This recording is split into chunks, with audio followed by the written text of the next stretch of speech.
So today we're going to talk about right to repair, and this topic is a little different maybe than some of the topics that we cover in this webinar series.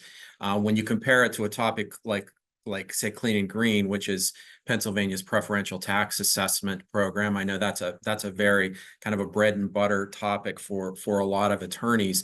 Right to repair isn't at that level in terms of an issue that kind of a practical issue in Pennsylvania at this point, because Pennsylvania doesn't have a right to repair statute at this point.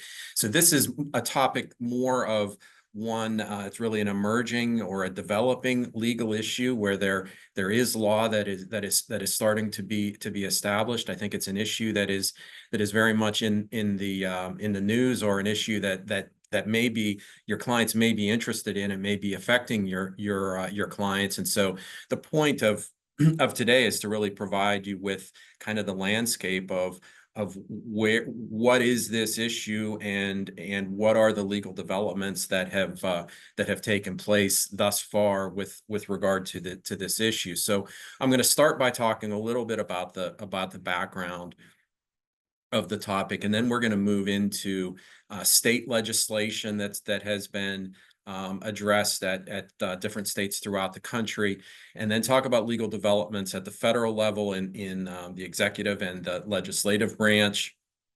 A memorandum of understanding, or memoranda of understanding, between the American Farm Bureau Federation and a number of equipment manufacturers. We'll talk about that, and then we'll talk about some litigation that has that is taking place now.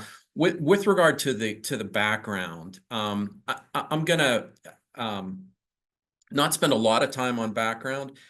If you are interested in kind of a more in-depth discussion of that background, I did a webinar 4 years ago for the National Agricultural Law Center. And I also did a webinar for them earlier this year on this topic. But if you're interested in the more of the background of the kind of the underlying issues, the players, the interest groups, I would encourage you to take a look at this webinar from 2020. And I will say that when you compare the legal developments that were taking place, or that were kind of on the table in 2020 versus where we are today, I mean, it really is pretty striking how much activity or how much development there has been in the law in the last 4 years, or since that time, and really in the last probably 2 to 3 years. There's really been an incredible amount of legal development on this topic. Okay, so what is right to repair?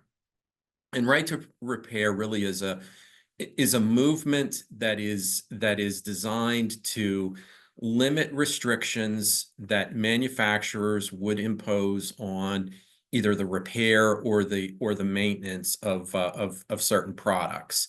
So the right to repair movement is focused on taking steps or having measures in place that allow the owners of products to repair those products, or that allow the owners to choose who is going to repair that product. So allowing the owner to say, if we're talking about an iPhone, that the owner doesn't have to take it to an Apple facility, or a facility that's connected with Apple, that they could take it to a repair person of their choice. So right to repair movement is limiting those restrictions that manufacturers would put on the repair. It also seeks to impose an affirmative duty on manufacturers to provide information. So, a lot of what we're talking about are products that have a lot of technology embedded into those products. And so the products can't be repaired or maintained without having certain information. So the right to repair movement is focused on making sure that manufacturers have an obligation to provide that information, the repair manuals, diagnostic tools, and such.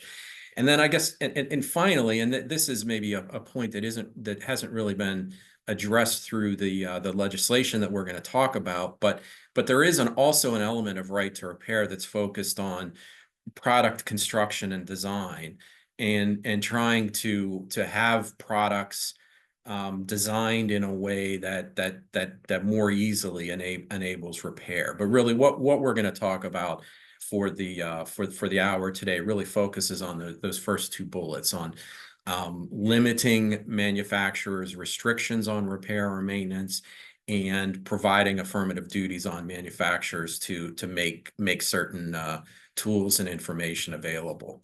Okay, so right to repair, I mentioned that we're really talking about products that have a lot of technology embedded in them. And so, our focus today is on farm equipment, but it's tough to separate this issue from all of the different products that are impacted by it. And computers, smartphones, consumer electronics, that is an area where right to repair is affecting not just a particular segment like the agricultural sector, but it's affecting everyone when you talk about the consumer electronics. And then finally, automobiles. There has been a lot of interest and a lot of legal developments in the area of automobiles, and from a legal standpoint, the automobile industry is really where we saw the first legal requirements with regard to right to repair. And this goes back to a little over a decade ago. In 2012 and 2013, Massachusetts passed the nation's first right to repair statute. There was a referendum that was passed by the voters in the fall of 2012, and you can see here there was a statute, traditional legislation that was passed in 2012, and then again traditional legislation in 2013 that kind of harmonized the ballot initiative and the statute from 2012. And what this statute did is it imposed certain requirements on manufacturers that were doing business in Massachusetts, and it established a process that for complaints to be filed when the manufacturer was failing to comply with that.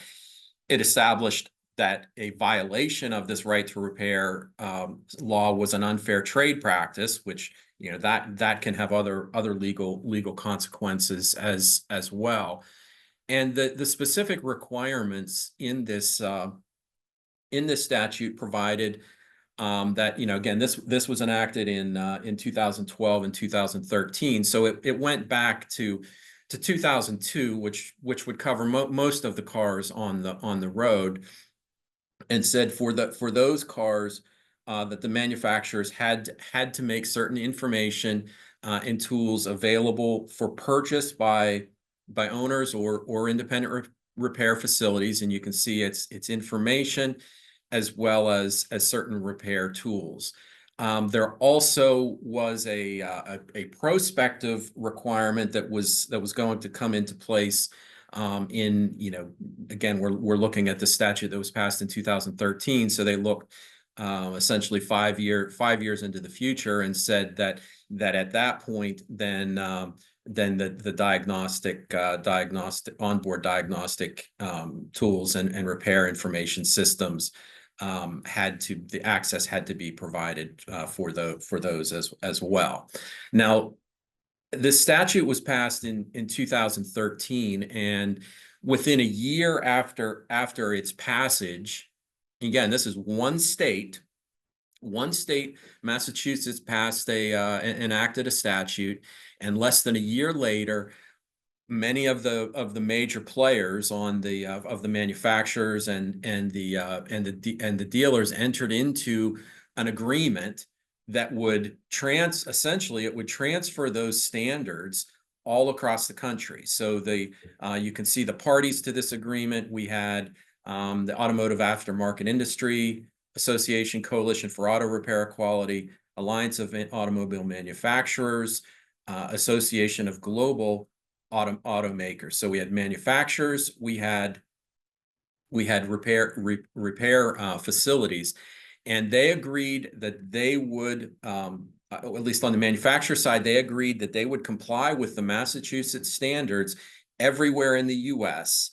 And then as in response, then there would be no efforts or no legislative efforts by the other parties to pursue legislation, any other state legislation.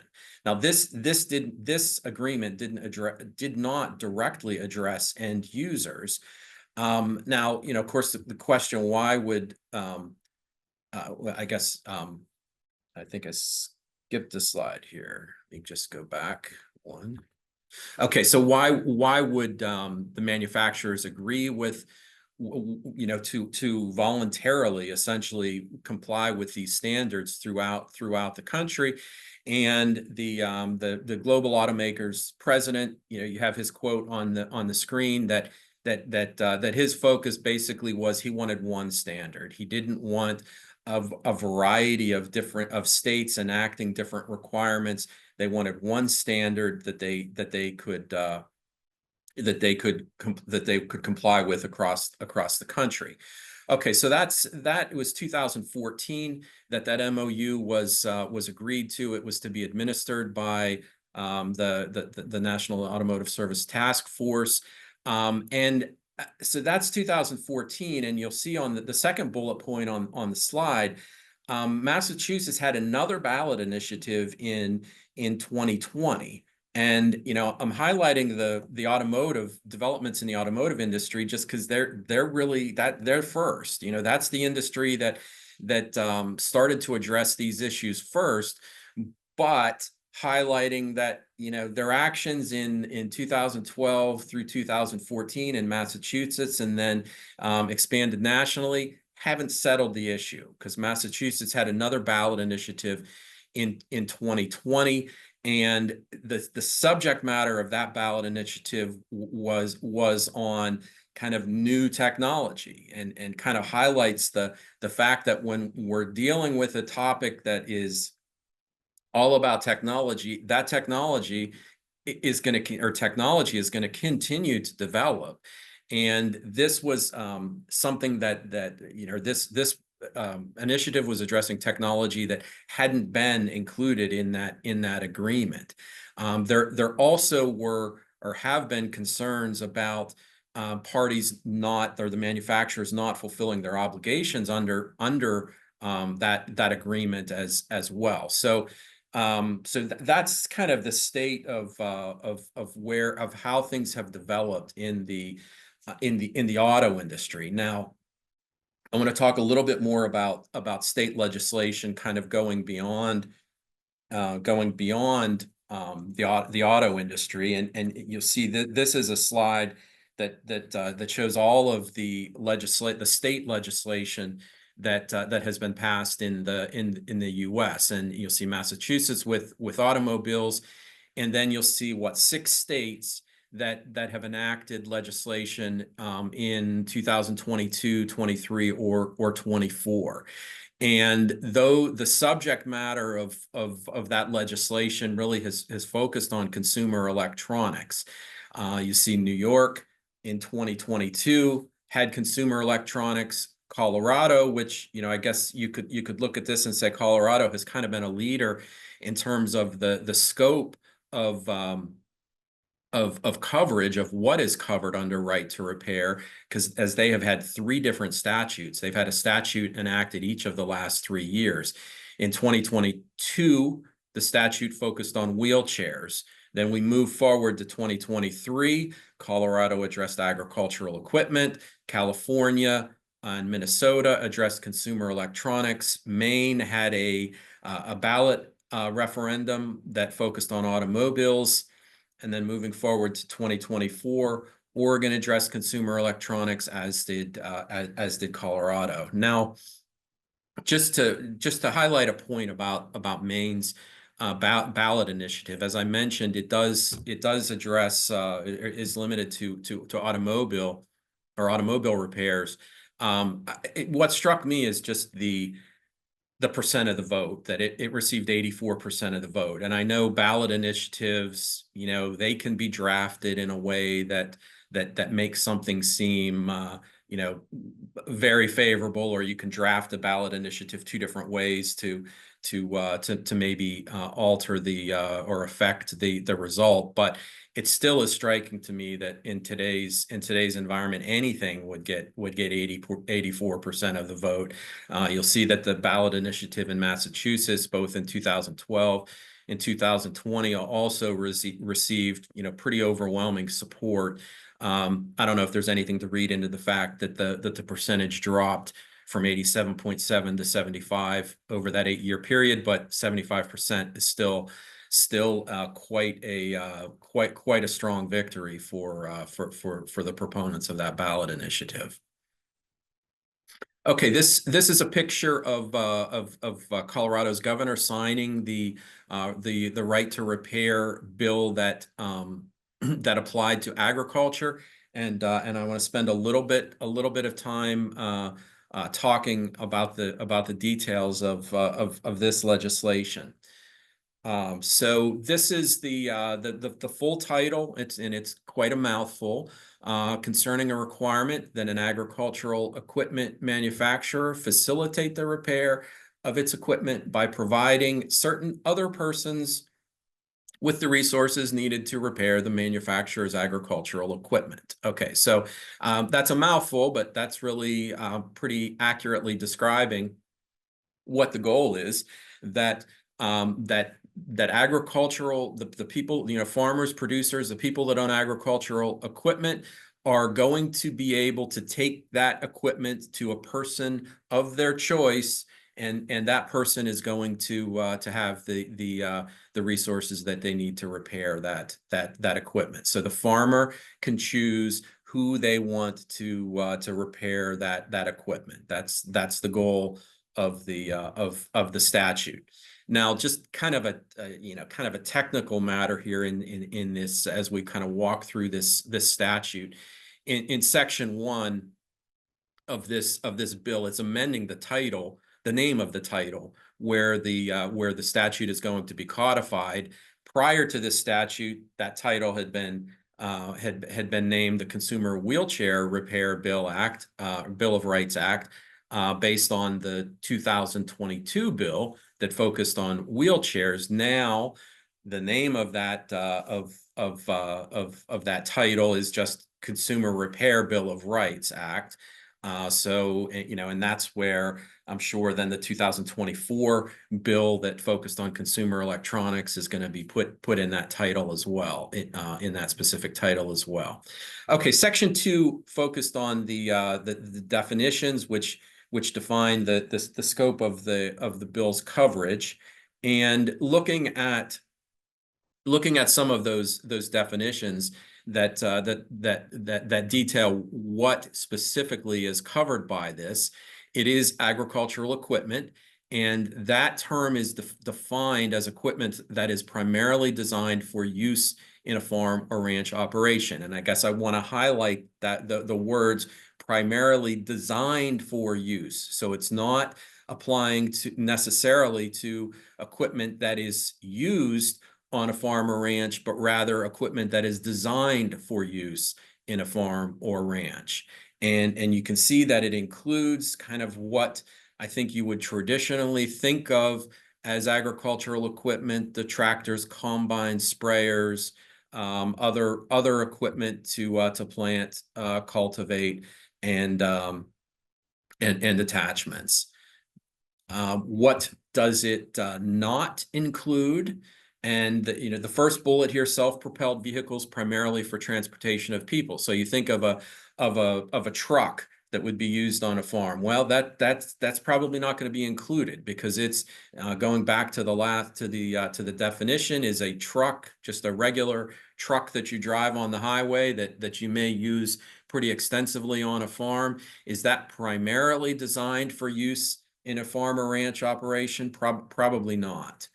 That is probably more a self-propelled vehicle that is primarily for transporting people. Also, you have the power sports vehicles, kind of the ATVs and vehicles of that nature. Certainly, those are used very frequently on farms, but they're not primarily designed for use on a farm, and they're specifically excluded, as is aircraft and irrigation. Again, these are pieces of equipment that certainly could be used on farms, but they are specifically excluded, and they're really not designed, in most cases, not designed for use. Okay, so what does a manufacturer, what obligations does a manufacturer have?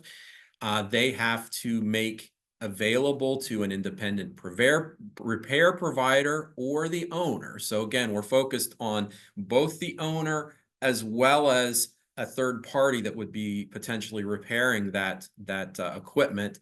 They have to make certain things available under fair and reasonable terms. So the manufacturer isn't required to make this information available free of charge.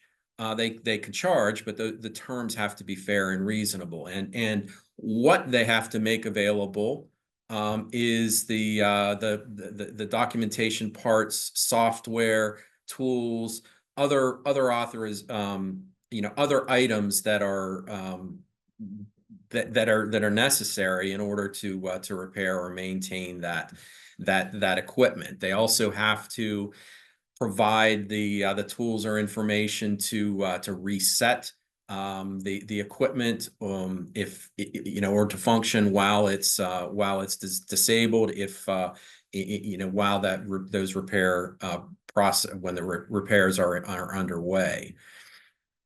Okay, there are protections for trade secrets. So equipment manufacturers, if something meets the requirements of a trade secret, they are not required to divulge that. And also the manufacturers are not responsible if the repairs, if the owner or the third party repair provider causes damages during repair. And this last bullet point is interesting because, with all of the technology that's embedded into agricultural equipment, there's a lot of data that is also kind of collected or made available or used by that equipment, and it's a completely separate topic, or a separate topic related, but a separate topic to talk about agricultural data. But if the farmer engages with a third party to conduct repairs, and that data is then misused by that repair provider, the manufacturer is not responsible. So this legislation, takes that potential liability off the table for the manufacturer. Okay, the kind of the statute emphasizes that repair provider cannot deactivate safety or emissions features. It also then, in terms of a limitation, and so that certainly is a limitation on the repair provider, but with regard to the manufacturer, they can't contract around the requirements. So they can't, in an agreement that they would have the purchaser sign, have the purchaser waive any of the rights that are provided by this statute.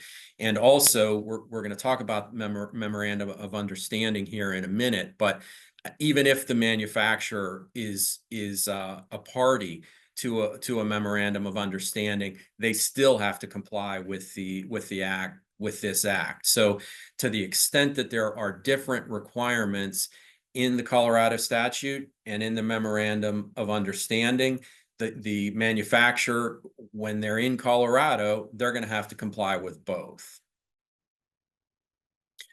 There also is a provision in this statute that provides for if Congress acts with federal right to repair legislation on agricultural equipment, then the act is repealed. So that on the surface, that might appear to be kind of obvious that there would be preemption, but there might not be express preemption depending on the language of any federal legislation. But according to this provision, if there's federal legislation on ag equipment, these requirements go away.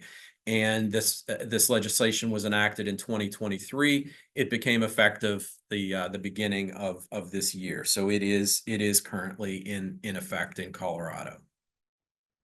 Okay, just to highlight Oregon. Oregon, just remembering back from the slide which listed all of the state legislation. Oregon enacted legislation this year. It was signed by the governor on March 27th of this year. It becomes effective when we turn the calendar to 2025. But it does not apply, or it doesn't apply to farm equipment. It has a specific exemption for farm and utility tractors, farm implements, and machinery. I guess just to say that, I mean, the scope of Oregon's law really is consumer electronics. That's the focus of it.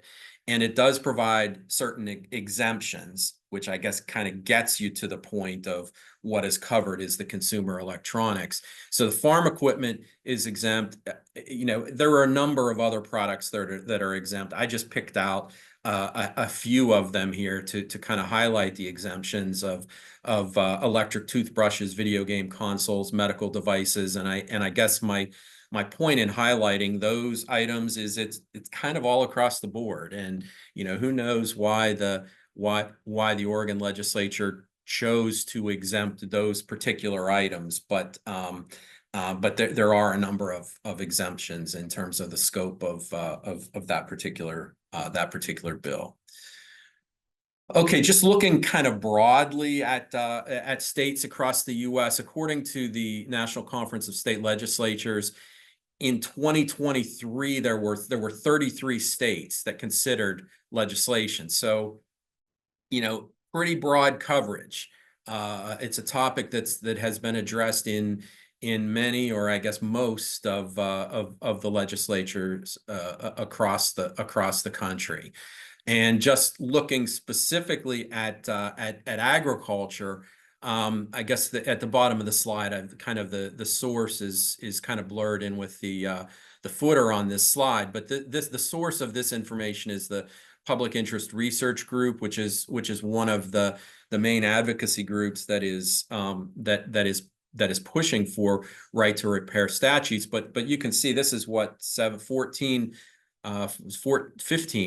different states had legislation pending this year in this legislative session that either addressed agricultural equipment or that covered agricultural equipment. So, you know, again, this is a topic that is, you know, very much on the front burner in many different states across the country. And, you know, if you look at these states geographically, it really covers just about every region or every region of the country. And you know, when you look at just the, you know, kind of the demographics of these states, it's really a pretty broad cross section of the U.S. in the states that have, again, these are states that have considered legislation, and certainly the legislation may have advanced further in some states than others, but it certainly is on the table across the country.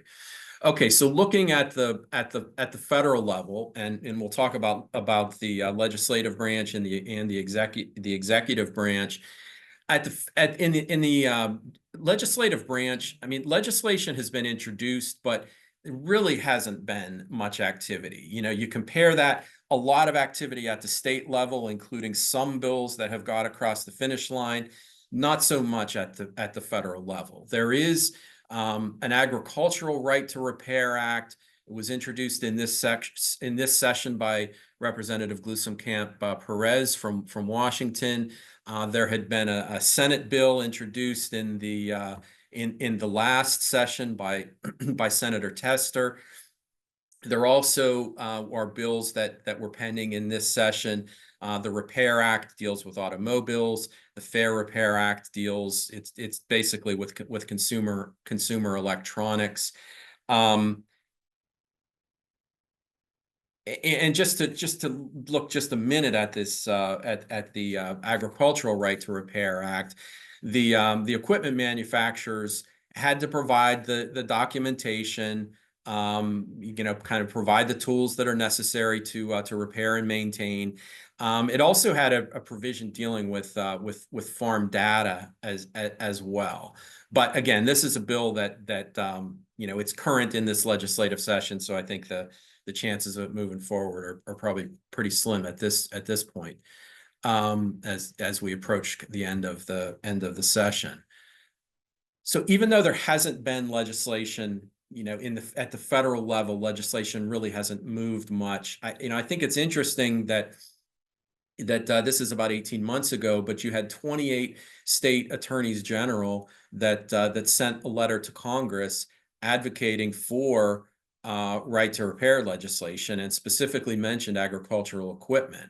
And again, if you look at these states, there really is a lot of diversity, geographic as well as other types of diversity that are in these states. So it doesn't appear to be something that that you could peg it to a particular region or a particular political ideology in terms of the states that are whose attorneys general sent this letter to congressmen.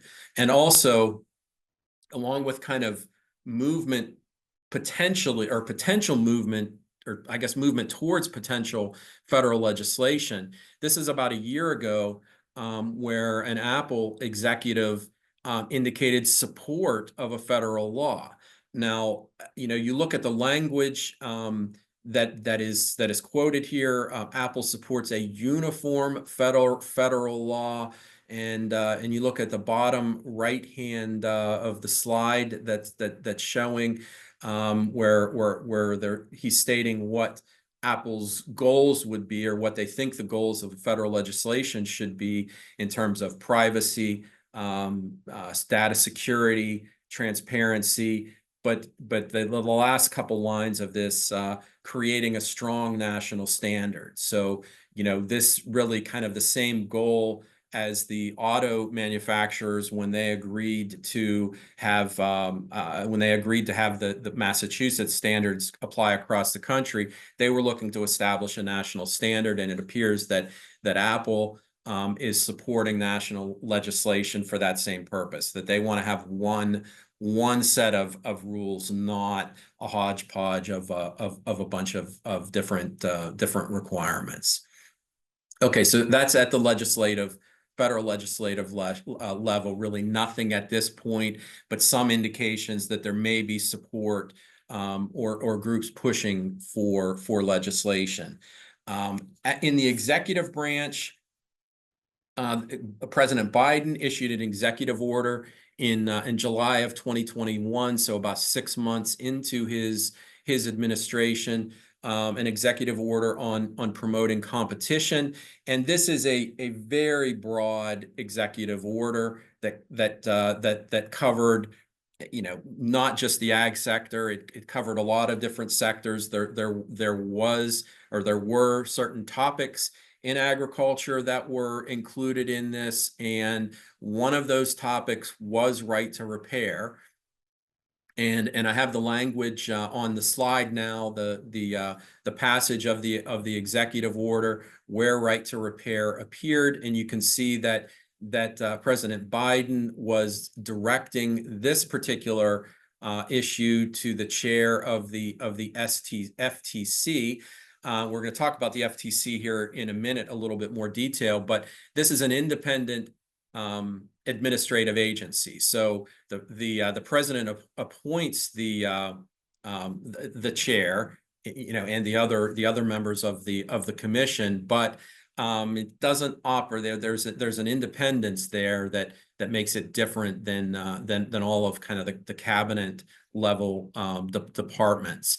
And the President Biden was looking at the language here, encouraging the FTC to consider working with the rest of the chair, considering working with the rest of the commission to exercise their statutory rulemaking authority. So, not directing the FTC, but encouraging them to address this issue, specifically to address the right to repair, to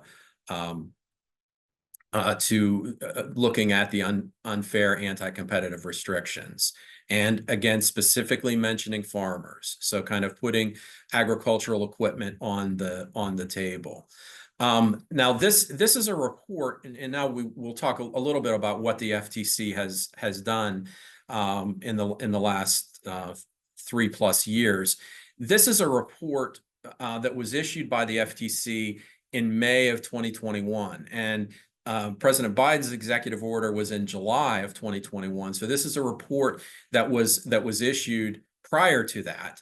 And you can see it was a report to Congress on repair restrictions. And it focused a lot on the Magnuson-Moss Warranty Act. And that's a statute that it addresses a number of topics, but as it most directly relates to right to repair, it prevents companies from mandating that particular products be used in order to remain in compliance with the warranty. So, that certainly is not the entirety of the right to repair discussion, but that's kind of the foothold that the FTC is using to address right to repair, is this tying provision of the Magnuson-Moss Warranty Act.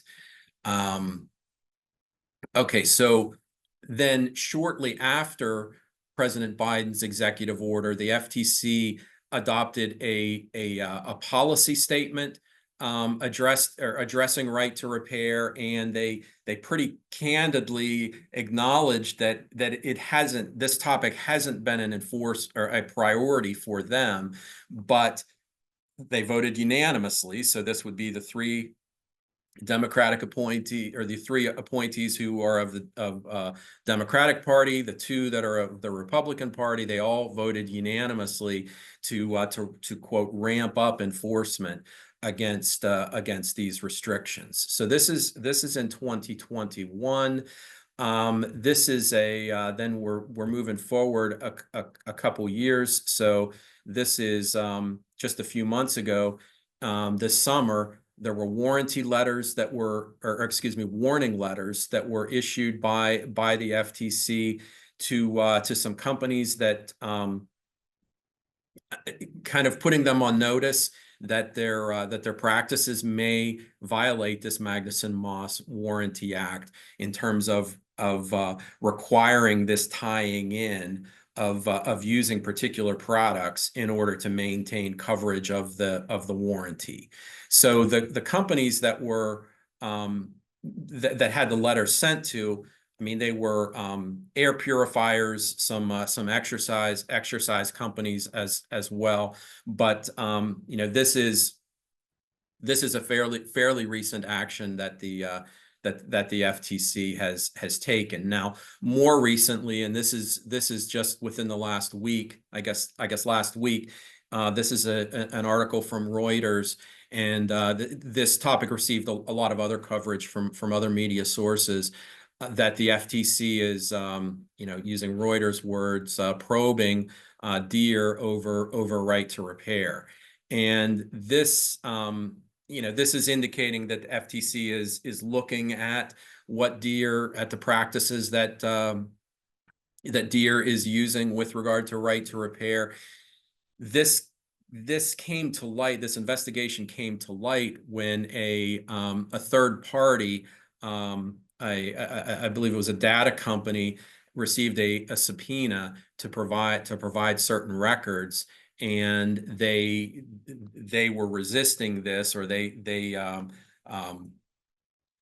sought court action to excuse them from compliance with this subpoena. And then as a result of that, it became public that the FTC is looking at at Deere's actions.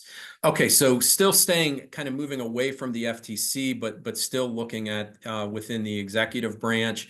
Last about a year ago, I guess this is actually exactly a year ago, the White House had a convening on right to repair where they had a number of different stakeholders, government, private industry, to talk about right to repair.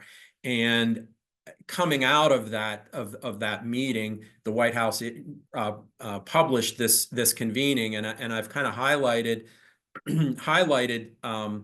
or included language where the administration is highlighting what has been done with regard to right to repair. And, they're highlighting actions that they have taken, but also that other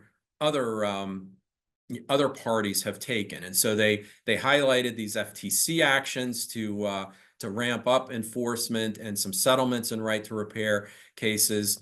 The White House highlighted a letter that the EPA issued addressing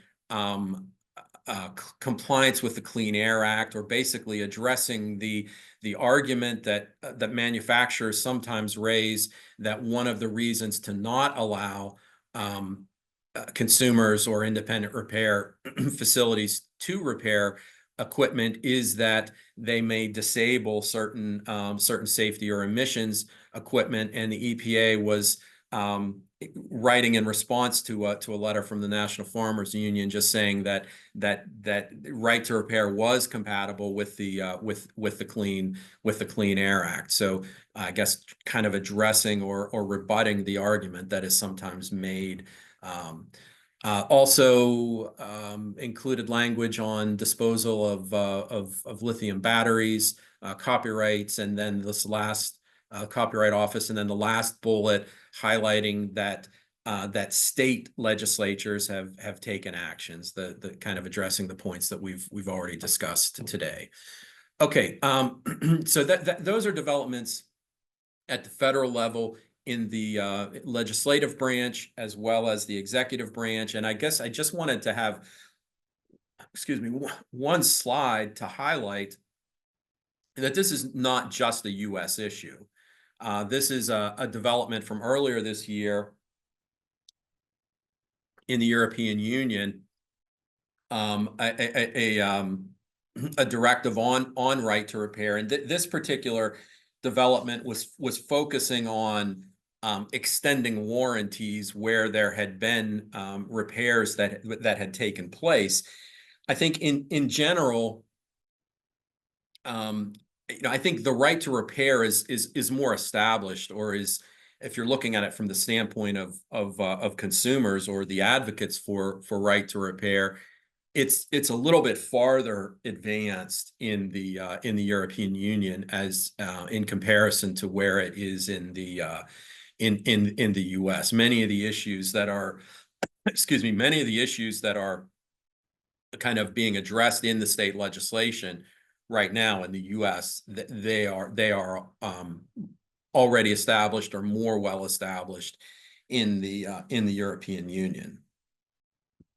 Okay, so next let's talk about the Memoranda of Understanding. So what we're going to talk about now are, I guess not really not mandatory legal requirements, but measures that have been implemented or attempted, kind of private industry measures that have been implemented that would provide consumers with the information that they're seeking through right to repair, but not doing it through legislation where there would be a mandate. So really looking at kind of voluntary programs.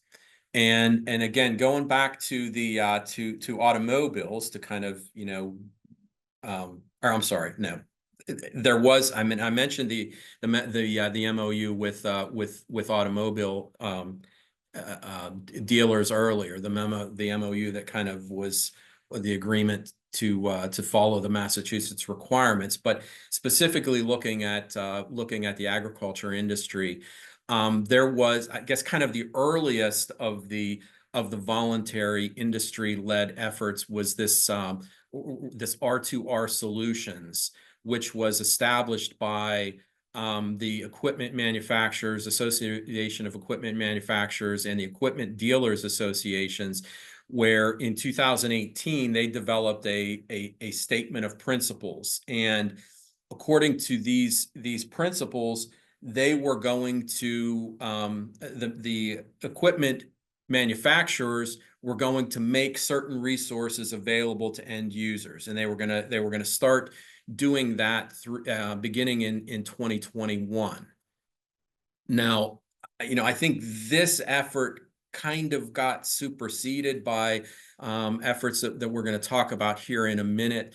This website, the r2rsolutions.org, it still is live, but it doesn't appear that it's been updated in 4 or 5 years. If you look at current developments, I think the most recent current development was 2020. So the point of this was to have some of the players come up with a solution through voluntary means rather than through something that would be mandated, and kind of along those lines, and kind of the bigger topic, or the one that's really more on the table the table right now, is efforts led by the American Farm Bureau Federation relating to right to repair. And this goes back to the AFBF's annual or their national convention in 2020. And at this national convention, there are measures that are brought by delegates from various states that are then voted on at the national level, and one of those measures related to right to repair, and the delegates nationally expressed support for right to repair, with the preference that right to repair be established through an agreement with equipment manufacturers. But if that voluntary agreement was not satisfactory, then legislation could be pursued. So first level, try to get some type of voluntary agreement. Second level would be legislation. So at that voluntary, or kind of in furtherance of this, AFBF entered into an MOU with Deere and Company in January of 2023, which would provide that farmers would have the tools that they need. Through this voluntary method, AFBF and Deere agreed to meet at least semi-annually, and either party, moving forward, either party could withdraw from this MOU if they concluded that it wasn't viable any longer. AFBF, well, I guess as part of what was the quid pro quo in this, Deere was going to provide farmers with tools, software, documentation, etc. Again, what they would need to fix the equipment. And then AFBF agreed to refrain from advocating from state or federal legislation. So that's kind of the quid pro quo between Deere and AFBF. A number of other manufacturers entered into similar agreements with AFBF. You can see here, in March through June of 2023, and we're at the point now where the vast majority of farm equipment in the U.S. is covered by one of these MOUs. I think the questions or the issues that are raised by the MOUs is, what is covered? Is everything that's covered? Is everything that's needed included within these, and how effective is it going to be? I think there are questions about enforceability, since parties can withdraw from this. It really appears to be more aspirational, that if a manufacturer isn't going to comply, there really would be no means of enforcement. With litigation, I just want to highlight one case, and this case is an antitrust case. There were a number of different cases that were filed. They have all been consolidated in the Northern District of Illinois, and so that's where collectively they are being heard. The court dismissed the motion for judgment on the pleadings last fall, so that case remains pending. Sounds great. Well, everyone, thank you so much for joining us today. We hope that you'll join us next week on Tuesday for our Dairy Quarterly Legal Webinar, and then our next ABDC sponsored webinar is in November, on November 22nd for animal disease control and quarantines. Please fill out the survey if you need CLE information. Again, AET17@psu.edu. And with that, we hope you have a great weekend. Thanks, everyone.